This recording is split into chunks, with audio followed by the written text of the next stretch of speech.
ফিরে এসেছে। কথাটা শুনে নানগং এবং পেশিয়ান আটকে ওঠে। এরপর দেখা যায় সুইওয়াং একটা তরবারি হাতে এগিয়ে আসছে। এখানে বলা হয় লর্ড জি আর সুজোয়ের যুদ্ধের 5 বছর পরে ক্রাউন প্রিন্স সুইওয়াং ফিরে এসেছে। এখানে লর্ড জি তো সুইওয়াংকে দেখে অবাক হয়। ইওয়াং যখন তাকে মারতে আসে সে বাঁচার চেষ্টা করে আর নানগং ইংকে দোষী করে। সুইওয়াং লর্ড জিকে হত্যা করে জি পরিবারের সেনাদের।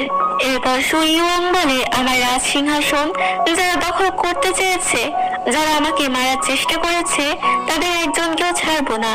নানগং অপেক্ষা করো, তোমাকেও আমি দেখে নেব।